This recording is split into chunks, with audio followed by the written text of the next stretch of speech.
Merci beaucoup. Merci beaucoup. Fonzi. Merci, Madame la Présidente. Ce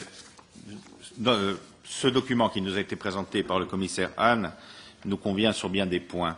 Les priorités qu'il définit, notamment l'efficacité énergétique, les énergies renouvelables, la politique urbaine, et il est un document aussi qui présente une évolution de la politique de développement régional et de cohésion vers une nouvelle architecture.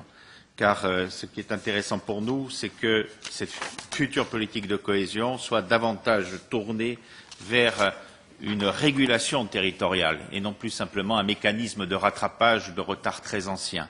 Nous pensons que la solidarité européenne entre les régions doit être quelque chose de durable, qui doit être organisé, qui doit être effectif et égal pour tous. Alors, dans cette proposition, les régions sont intermédiaires en termes de niveau de financement pour les prochaines programmations.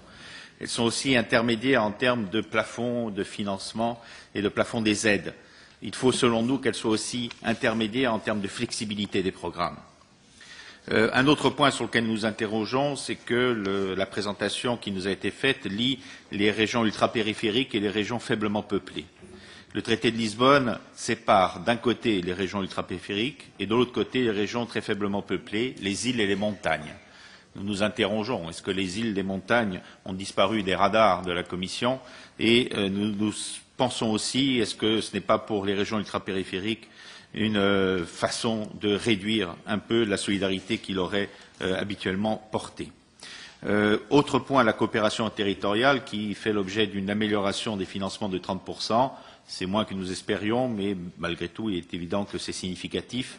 Nous pensons que la coopération territoriale doit aussi évoluer par une volonté politique plus forte et nous sommes partisans d'introduire les stratégies macro-régionales dans sa définition.